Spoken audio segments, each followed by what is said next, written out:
Everyone, welcome back to GK Today. मेरा नाम है नुज़हत सना और इस वीडियो में हम कवर करेंगे current affairs. But before that, if you are looking for the English version of this particular video, you can refer to our new channel GK Today 2.0। The link has been given in the description box, you can refer to it from there. इसके अलावा जो भी हमारे Hindi students हैं उनको मैं बता दूं कि ये questions GK today Android application में चल रही हमारी डेली 20 MCQ सीरीज 2022 से लिए गए हैं। इसलिए अगर आप इन क्वेश्चंस को टेक्स्ट फॉर्म में चाहते हैं इसके एक्सप्लेनेशन और क्विज के साथ, तो आप ज्वाइन कर सकते हैं हमारी इस डेली 20 MCQ सीरीज को, जो कि अवेलेबल है जीके टुडे एंड्रॉयड एप्लीकेशन पे। तो अब आपका ज़्यादा टाइम नहीं लेते हुए चलिए शुरू करते हैं। Good morning everyone. तो आज हम कवर करने वाले हैं 18 जनवरी के मोस्ट इंपॉर्टेंट करंट अफेयर्स। तो ऑलरेडी हमने कल बात कर ली थी कि इस चैनल पे हम अब हिंदी में आगे कंटिन्यू करेंगे, और जो भी हमारे इंग्लिश व्यूवर्स हैं वो हमारे नए चैनल जीके टुडे 2.0 को सब्सक्राइब कर सकते हैं। उसकी लिंक आपको डिस्क्रिप्शन में दी गई है, वहाँ से आप चेकआउट करके उसको रेफर कर सकते हैं। ठीक है, तो जो भी हिंदी में पढ़ने वाले बच्चे हैं वो यहाँ पे रुकें, बाकी जो इंग्लिश वाले हैं वो नए चैनल पे जा सकते हैं, वहाँ पे ऑलरेडी वीडियो अपलोड कर दी गई है। Okay, so now let's start. Question number 1. The man-portable anti-tank guided missile which was recently flight tested was developed in which country? So basically यहाँ पे पूछ रहे हैं कि ये जो मिसाइल है जो कि हाल ही में टेस्ट की गई है, ये कौन सी कंट्री को बिलोंग करती है। सिंपली अगर आपको ये पता होता कि किसने टेस्ट की है तो आप कंट्री भी बहुत आराम से बता लेते। ये टेस्ट की है defence research and development organisation ने, मतलब करेक्ट आंसर हो जाएगा इंडिया। तो इस मिसाइल को डेवलप किया गया है किसके साथ में मिलके? एक प्राइवेट इंडियन डिफेंस कॉन्ट्रैक्टर के साथ, और ये इंडिया की 3rd generation fire and forget anti tank guided missile है फ्रॉम नाग। इसके अलावा हाल ही में हमने देखा था कि नॉर्थ कोरिया ने टेस्ट फायर किया है एक रेलवे बॉर्न मिसाइल को। ये टर्म बहुत ज़्यादा इंपॉर्टेंट है, रेलवे बॉर्न। क्या मतलब है, क्या समझते हैं आप रेलवे बॉर्न से? इसका मतलब ये है कि जो मिसाइल है उसको लॉन्च कहाँ से किया गया है? ट्रेन के ऊपर से। ओके, और याद रखिएगा ये एक तरह की बैलिस्टिक मिसाइल है। लेकिन north Korea usually hypersonic missiles को टेस्ट करता था, लेकिन इसलिए इस बार ये इंपॉर्टेंट है क्योंकि इन्होंने बैलिस्टिक मिसाइल को लॉन्च किया है। क्या डिफरेंस है दोनों में? देखिए, जो बेसिक डिफरेंस होता है हाइपरसोनिक और बैलिस्टिक में, वो ये है कि बैलिस्टिक मिसाइल को जाना जाता है उसकी स्ट्राइक डिस्टेंस के लिए, मतलब एक तरह से आप उसकी रेंज को मेन एट्रीब्यूट मान सकते हैं। और हाइपरसोनिक मिसाइल्स की खासियत क्या होती है? इनकी स्पीड। ओके, तो ये जो मिसाइल इन्होंने टेस्ट की थी ये 800 किलोमीटर की रेंज पे गई थी, और इसने टारगेट को स्ट्राइक किया था नॉर्थ कोरिया के ईस्ट कोस्ट पे। ओके, इन सब के अलावा अभी हाल ही में हमने ये भी देखा था कि 11 जनवरी को DRDO ने एक और टेस्ट किया था। किसका? ब्रह्मोस एडवांस्ड वेरिएंट का। ये एक्चुअली एक तरह का C2C वेरिएंट है ब्रह्मोस सुपरसोनिक क्रूज मिसाइल का, और इसको टेस्ट किया गया था फ्रॉम INS विशाखापट्टनम। ठीक है, और ब्रह्मोस की अगर बात करें तो ये एक तरह से ज्वाइंट कोलैबोरेशन है किन दो कंट्रीज का? इंडिया और रशिया का। और ब्रह्मोस लॉन्च हो सकता है तीनों ही तरीके से, air, sea and land. Target range कितना होता है ब्रह्मोस का? 290 किलोमीटर्स। ओके, इन सब न्यूज़ के अलावा एक छोटी न्यूज़ और कवर कर लेते हैं। यूनियन मिनिस्टर जितेंद्र सिंह ने हाल ही में लॉन्च किया है एक आर्टिफिशियल इंटेलिजेंस ड्रिवन स्टार्टअप जिसका नाम क्या है? Swajal water private limited. किस लिए? वाटर को प्योरीफाई करने के लिए। तो ये जो कंपनी का पेटेंट सिस्टम है उसको एक पर्टिकुलर नाम दिया गया है जिसका नाम है क्लेयरवॉयंट। तो अगर आपसे पूछते हैं कि क्लेयरवॉयंट जो कि हाल ही में न्यूज़ में था, इसका ऑब्जेक्टिव क्या है, तो याद रखिएगा water purification. Okay, question number 2. परख which was seen in the news recently is a portal associated with which field? देखिए, जो भी ऐसे एक्रोनिम होते हैं ना, उसका फुल फॉर्म याद रखना आपके लिए बहुत ज़्यादा इंपॉर्टेंट हो जाता है। तो यहाँ पे परख का फुल फॉर्म क्या है, इसको आपको इंग्लिश में ही याद रखना पड़ेगा। Performance, A is for assessment, R is for review and analysis of knowledge for holistic development. तो ये इसका पूरा फुल फॉर्म है जो कि आपको याद रखना है। ठीक है, कई बार पूछ लेते हैं एग्जाम में कि in the PARAKH acronym what does A stand for. 4 option दे देंगे तो आपको बताना रहेगा सही आंसर।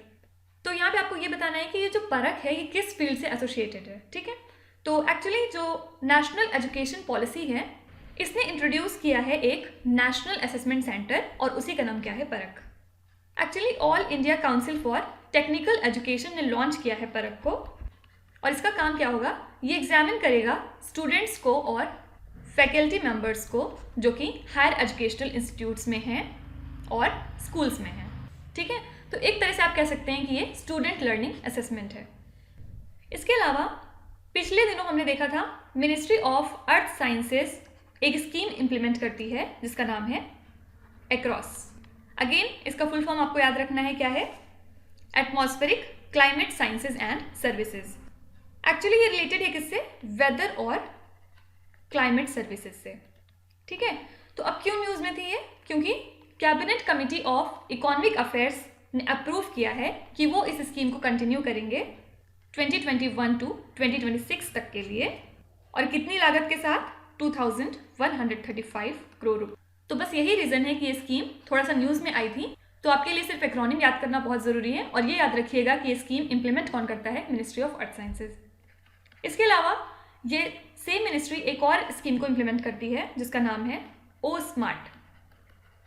अगेन फुल फॉर्म क्या है, ocean services modelling application resources and technology. तो ओशन से आपको समझ में आ गया होगा कि ये ओशन से रिलेटेड है। तो इसका काम ये होता है कि ये फोरकास्ट करती है, मतलब एक तरह से प्रेडिक्ट करती है चीज़ों को, किस बेसिस पे, ओशंस को हमारे ऑब्जर्व करके, ठीक है। तो याद रखिएगा कि इस अम्ब्रेला स्कीम के अंदर 7 और सब स्कीम आती हैं जो कि इम्प्लीमेंट होती हैं 5 अलग अलग इंस्टीट्यूशन से, ओके। देखिए कुछ भी अगर आपको समझ में नहीं आता है, कोई भी प्रॉब्लम होती है, आप कमेंट्स में प्लीज़ पूछिएगा। नेक्स्ट सेशन में मैं ज़रूर उस कमेंट को लेने की कोशिश करूँगी। Question number 3, Gulabo which recently passed away at the one Vihar national park and जू भोपाल इज अ डैश। सबसे पहले आपको यही याद रखना है कि जो वन विहार नेशनल पार्क है ये कहाँ पे है, भोपाल में है। ये क्वेश्चन अपने आप में इंपॉर्टेंट है, ठीक है। अब ये गुलाबो क्या चीज़ है, देखिए इंडिया का जो ओल्डेस्ट स्लॉथ बियर था इसी का नाम था गुलाबो। ये हाल ही में अभी एक्सपायर हो गई है 40 ईयर्स पे इसी नेशनल पार्क में, ठीक है। तो ये जो फीमेल बियर है इसको रेस्क्यू किया गया था इन द ईयर 2006 जब ये सिर्फ 25 साल की थी, और उसके बाद अब ऑटोप्सी ने ये भी बता दिया है कि इंटरनल ऑर्गन फेलियर की वजह से इसकी डेथ हुई है, ठीक है। तो स्लॉथ बियर न्यूज़ में था इस वजह से। इस क्वेश्चन में एक्चुअली बहुत सारी इंपॉर्टेंट चीज़ें हैं आपको बताने के लिए। सबसे पहले असम की बात करें, अगर असम गवर्नमेंट ने डिसाइड किया है कि वो ओरांग नेशनल पार्क के साइज को इंक्रीज कर देंगे बाय कितना, 3 टाइम्स। मतलब सिंपली आप कह सकते हैं कि इसमें 200 स्क्वायर किलोमीटर का एरिया और ऐड किया जाएगा। और ये जो ओरांग नेशनल पार्क है ये टाइगर रिजर्व कब बना था, 2016 में, ठीक है। तो ये न्यूज़ आई थिंक हमने कल ही कवर की है। इसके अलावा याद रखिएगा कि जो नेशनल पार्क्स होते हैं और वाइल्ड लाइफ सेंचुरीज होती हैं ये डिक्लेयर की जाती हैं under wild life protection act of 1972। इसके अलावा जो बायोस्फीयर रिजर्व्स होते हैं हमारे, इनको डिक्लेयर किया जाता है under UNESCO man and biosphere reserve programme 1971। ये दोनों चीज़ें याद रखिएगा, ठीक है। अब एक और बहुत ज़्यादा इंपॉर्टेंट चीज़, देखिए जो नेशनल पार्क्स होते हैं, वाइल्ड लाइफ सेंचुरीज हैं या फिर अदर वाइल्ड लाइफ रिलेटेड कोई भी सब्जेक्ट है, ये पहले होता था स्टेट लिस्ट में, लेकिन उसके बाद जब हमारा 42nd कॉन्स्टिट्यूशनल अमेंडमेंट एक्ट आता है 1976 में, तो ये जो सब्जेक्ट हैं इनको मूव करा दिया गया था कॉन्करेंट लिस्ट में। देखिए अगर आप कॉन्स्टिट्यूशन का थोड़ा सा बेसिक्स जानते हैं, हमारे कॉन्स्टिट्यूशन में 12 शेड्यूल होते हैं, जिसमें से जो 7th शेड्यूल होता है इसमें हम बात करते हैं 3 लिस्ट के बारे में, स्टेट, सेंटर और कॉन्करेंट, ठीक है। मतलब कौन कौन सी ऐसी चीज़ें हैं जो स्टेट देखेगा, उसके बाद कौन कौन सी ऐसी चीज़ें हैं जो सेंटर देखेगा, और कॉन्करेंट का मतलब होता है कि दोनों की रिस्पॉन्सिबिलिटी है, स्टेट और सेंटर दोनों उस पर वर्क करेंगे। तो यहाँ पे कहने का क्या मतलब है कि पहले ये सारे नेशनल पार्क वगैरह स्टेट लिस्ट में आते थे, लेकिन 42nd कॉन्स्टिट्यूशनल अमेंडमेंट एक्ट के बाद ये अब प्रेजेंट में कॉन्करेंट लिस्ट का हिस्सा हैं, ओके। ये बहुत इंपॉर्टेंट बात है। इसके अलावा देखिए याद रखिएगा कि असम में टोटल 7 नेशनल पार्क हैं। एक तो हो गया ओरांग नेशनल पार्क, और कौन से हैं 6, सेकेंड है दिहिंग पटकई, थर्ड है दिब्रू सैखोवा, देन 4th है मानस, 5th है काजीरंगा, 6th है नामेरी, और लास्ट है रेमोना, ओके। याद रखिएगा कि मानस और काजीरंगा ये दोनों यूनेस्को वर्ल्ड हेरिटेज साइट का भी हिस्सा हैं, साथ ही साथ टाइगर रिजर्व हैं। और जो दिहिंग पटकई है ये हमारा recently made 7th national park है असम का, जो कि अभी हाल ही में 2021 में डिक्लेयर किया गया था। इसके अलावा एक बहुत इंपॉर्टेंट चीज़ ये कि असम के पास तीसरी सबसे ज़्यादा नेशनल पार्क्स हैं, ठीक है। मतलब क्या है, फर्स्ट नंबर पे है मध्य प्रदेश नेशनल पार्क्स के मामले में, इसके पास टोटल 12 नेशनल पार्क हैं। सेकेंड प्लेस पे है अंडमान एंड निकोबार आइलैंड्स, इनके पास 9 है। और थर्ड है हमारा असम, इनके पास 7 है। ठीक है, कुछ स्टैटिक चीज़ों की बात करें अगर, तो लार्जेस्ट नेशनल पार्क कौन सा है इंडिया का? ये है हेमिस नेशनल पार्क। कहाँ पे है? लद्दाख में। और इसकी खासियत क्या है? Snow leopard. Then first marine national park कौन सा है इंडिया का? ये है गल्फ ऑफ कच्छ में। गल्फ ऑफ कच्छ ऑब्वियसली इन गुजरात। इसके अलावा ओनली फ्लोटिंग नेशनल पार्क कौन सा है इंडिया का? सब जानते हैं, Keibul Lamjao in Manipur. Then oldest national park कौन सा है? Jim Corbett. कहाँ पे है? उत्तराखंड में। इसके अलावा कुछ और नेशनल पार्क देखते हैं जो कि हाल ही में न्यूज़ में थे। फॉर एग्जाम्पल यहाँ पे लिख देती हूँ, कूनो नेशनल पार्क, ये कहाँ है? मध्य प्रदेश में। इसके अलावा भितरकनिका, ये उड़ीसा का है। देन बक्सा नेशनल पार्क, ये वेस्ट बंगाल में है। सरिस्का की बात करें, ये राजस्थान में है। और अब आपको मुझे बताना है कि नामदफा नेशनल पार्क कहाँ पे है। कहाँ लिखूँ, जगह ही नहीं है। ये है Namdapha national park. Please answer बताइएगा कमेंट्स में। थोड़ी सी राइटिंग ठीक नहीं है आई थिंक, और बहुत भर भी गया है पेज, तो प्लीज़ आप थोड़ा एडजस्ट करिएगा। जो भी मैं बोल रही हूँ वही लिख रही हूँ, तो आप थोड़ा सा वॉइस पे फोकस करा करिए। ठीक है, next question, central institute of classical Tamil is located in which city? Actually इसको पहले क्या कहते थे हम? Centre of excellence for classical Tamil, लेकिन अब इसको कहते हैं central institute of classical Tamil. तो क्यों न्यूज़ में था ये? Actually prime minister Narendra Modi ने हाल ही में इनॉग्रेट किया है CICT की न्यू बिल्डिंग। कहाँ पे? पेरुम्बक्कम में, जो कि चेन्नई के आउटस्कर्ट्स में है। ठीक है, एक्चुअली ये एक ऑटोनॉमस ऑर्गेनाइजेशन है जो कि फंक्शन करता है under union ministry of education. इसके अलावा पिछली वीडियो में हमने देखा था कि गवर्नमेंट ऑफ तमिलनाडु इसलिए भी न्यूज़ में थी क्योंकि इन्होंने नोटिफाई किया है रीजनल प्लान रूल्स 2021। तो इसके अकॉर्डिंग ये 12 रीजन्स को प्लान करेंगे, जो कि कवर करता है 1.36 लाख स्क्वायर किलोमीटर का एरिया। और इसके लिए स्टेट ने एक अलग से रीजनल प्लानिंग अथॉरिटी को बनाया है, जो कि वर्क करेगा 18 महीनों तक उसकी डिज़ाइन और मैपिंग को लेके। ओके, तो आपसे पूछ सकते हैं रीजनल प्लान बिल्स किस स्टेट से एसोसिएटेड हैं, तो आंसर है तमिलनाडु। इसके अलावा पिछले दिनों हमने देखा था प्राइम मिनिस्टर नरेंद्र मोदी ने फाउंडेशन रख दी है 6,700 करोड़ रुपए का रेणुका जी डैम प्रोजेक्ट। कहाँ पे है ये? हिमाचल प्रदेश के मंडी में।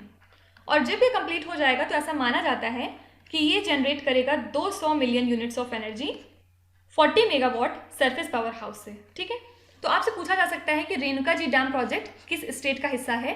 आंसर है हिमाचल प्रदेश। इसके अलावा अगर आपसे कोई पूछता है कि इंडिया में जो ब्रिजेस बने होते हैं, जो भी पुल बने होते हैं, उनकी एक्सपायरी डेट क्या होती है? कब ऐसा माना जाएगा कि ये जो पुल है ये एक्सपायर हो चुका है? तो याद रखिएगा, इसका कोई भी क्राइटेरिया नहीं है। यही रीज़न है कि इतने एक्सीडेंट होते हैं, इतनी डेथ होती है पुलों के टूटने से। और इस वजह से हमारे यूनियन मिनिस्टर हैं जो रोड ट्रांसपोर्ट और हाईवेज के, मिस्टर नितिन गडकरी, इन्होंने अनाउंस किया है कि सेंटर अब एक ऐसी पॉलिसी लेके आएगी जिसके अंदर ये लोग जितने भी ब्रिजेस हैं इंडिया के अंदर उसकी कंडीशन के बारे में पता करेंगे। और इसके लिए इन्होंने इंडियन ब्रिज मैनेजमेंट सिस्टम बनाने की कोशिश की है, जिसका काम होगा कि वो सारे ही पुलों के बारे में जानकारी इकट्ठा करेगी और डिसाइड करेगी कौन से पुल को हमें कब रेस्ट्रिक्ट कर देना है। ठीक है, और कौन से पुल का हमें फिर से रेनोवेशन करना है, ये सारी चीज़ें ये सिस्टम डिसाइड करेगा। Okay, question number 5, which ministry initiated a comprehensive review of India's criminal laws? तो कौन सी मिनिस्ट्री ने डिसाइड किया है कि वो रिव्यू करेंगे इंडिया के क्रिमिनल लॉज को? तो ये इनिशिएटिव है मिनिस्ट्री ऑफ होम अफेयर्स का, क्योंकि हाल ही में अमित शाह ने सुझाव मांगे हैं जुडिशरी से, मीन्स आप कह सकते हैं चीफ जस्टिस ऑफ इंडिया से, एमपीज एंड चीफ मिनिस्टर्स, ताकि अमेंडमेंट लाया जा सके इंडियन पिनल कोड में। इसके अलावा जो भी सुझाव हैं वो दे सकते हैं चीफ जस्टिस जितने भी हैं हाई कोर्ट्स के, या फिर एडमिनिस्ट्रेटर्स हैं यूनियन टेरिटरीज के, वो लोग भी, बार काउंसिल दे सकता है, और जो भी लॉ यूनिवर्सिटीज़ हैं इंडिया में। तो एक तरह से आप ये समझ सकते हैं कि ओवरऑल जो भी जुडिशरी से रिलेटेड पोस्ट हैं उनसे सजेशन मांगे गए हैं। ठीक है, इसके अलावा स्वच्छ विद्यालय पुरस्कार डेवलप किया गया था किसके द्वारा? By ministry of education. क्यों?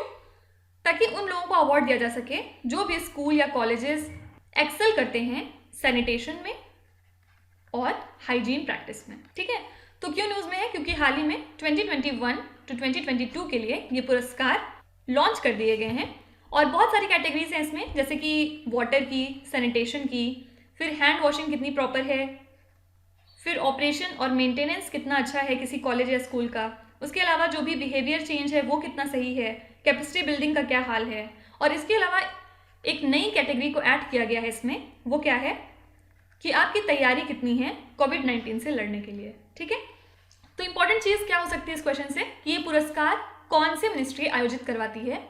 Ministry of education. इसके अलावा अभी हाल ही में इंडिया का CPI मतलब कंज्यूमर प्राइस इन्फ्लेशन डिक्लेयर किया गया है दिसंबर 2021 के लिए। कितना था? 5.59%। कौन करता है ये सब? Ministry of statistics and programme implementation. Question number 6, India signed an agreement with which country for implementing 2 agri market access issues? Actually हाल ही में क्या हुआ है, इंडिया का जो डिपार्टमेंट है एग्रीकल्चर एंड फार्मर्स वेलफेयर का, इन्होंने साइन किया है एग्रीमेंट किसके साथ? US डिपार्टमेंट ऑफ एग्रीकल्चर के साथ, और वो इम्प्लीमेंट करेंगे ये 2 एग्री मार्केट एक्सेस इशूज़। तो इसके अकॉर्डिंग क्या होगा, इंडियन मैंगोज मतलब इंडिया में जो आम होते हैं और अनार होते हैं उनको एक्सपोर्ट किया जाएगा USA को। साथ ही साथ इंडिया एक और एग्रीमेंट साइन करेगी जिसके अकॉर्डिंग इंपोर्ट होगा इंडिया में किन चीज़ों का? चेरीज का, US पोक का और अल्फा हे का। ठीक है, तो ये सारे प्रोडक्ट्स इंपोर्ट करेंगे हम और ये एक्सपोर्ट करेंगे, तो आंसर है USA। इसके अलावा हमने देखा था USA इसलिए भी न्यूज़ में था क्योंकि USA पहली कंट्री है जिन्होंने ऐसा पासपोर्ट बना दिया है जिसमें एक एक्स जेंडर का ऑप्शन भी रहता है। इसका मतलब क्या है? देखिए, इसके थ्रू उन लोगों के राइट्स को रिकॉग्नाइज किया गया है जो कि ना कि मेल होते हैं ना कि फीमेल होते हैं। ठीक है, तो उनके लिए थर्ड कैटेगरी बना दी गई है एक्स। इसके अलावा हमने ये भी देखा था कि जापान ने हाल ही में अपना हिस्टोरिक डिफेंस एग्रीमेंट साइन किया है किस कंट्री के साथ? ऑस्ट्रेलिया। क्यों किया है? ताकि इंडो पैसिफिक रीजन में एक सिक्योर और स्टेबल एनवायरनमेंट क्रिएट किया जा सके। क्यों इनको दिक्कत आ रही थी? क्या ऐसी प्रॉब्लम आ गई थी इंडो पैसिफिक में? हम देखते हैं कि चाइना का जो मिलिट्री और इकोनॉमिक इन्फ्लुएंस है वो इस रीजन में बहुत ज़्यादा बढ़ता जा रहा है। इसी के डर से जापान ने ये दूसरा एग्रीमेंट किया है ऑस्ट्रेलिया के। तो पहला किसके साथ किया था? पहला इन्होंने किया था USA के साथ।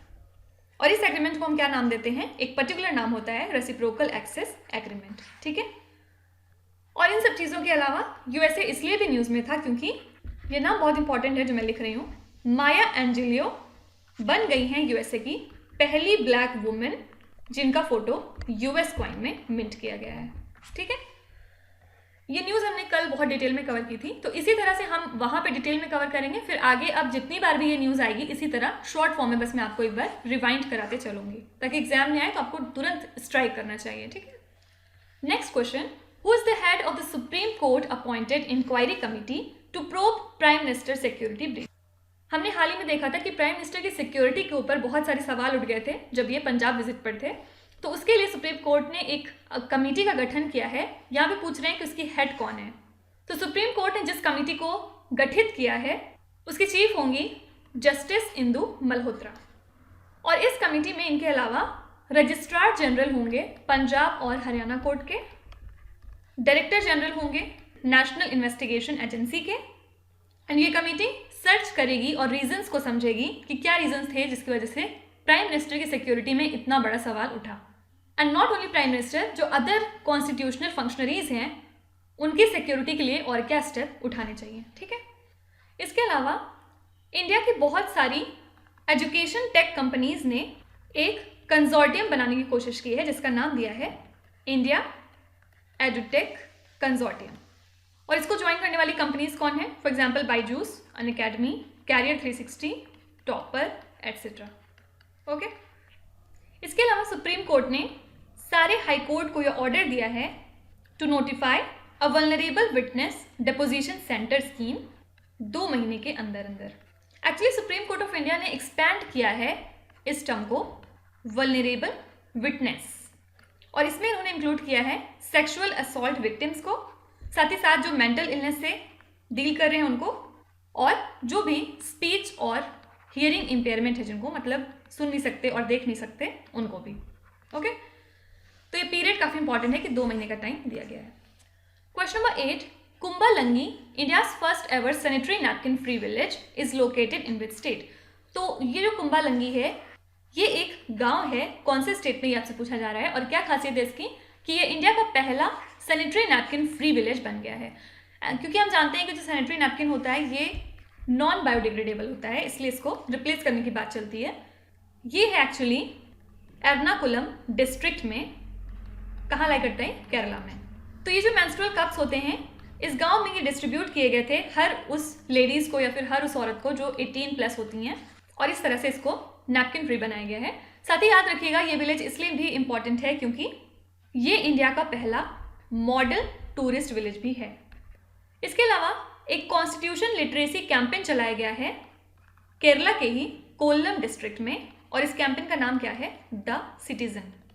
ठीक है, तो Kollam district panchayat, district planning committee और Kerala institute of local administration ये साथ में काम करेंगे इस कैंपेन को चलाने के लिए। और इसका टारगेट क्या होगा कि 7 लाख फैमिलीज को ये बेसिक प्रिंसिपल समझाएंगे इंडियन कॉन्स्टिट्यूशन का।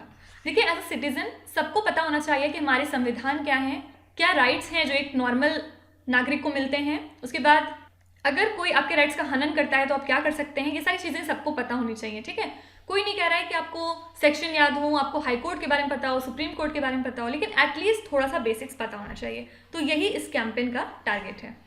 तो ये जो इनिशिएटिव लिया गया है इसका एम क्या है, कोल्लम को पूरे तरीके से कॉन्स्टिट्यूशन लिटरेट डिस्ट्रिक्ट बनाना। कब तक, बाय अगस्त 14।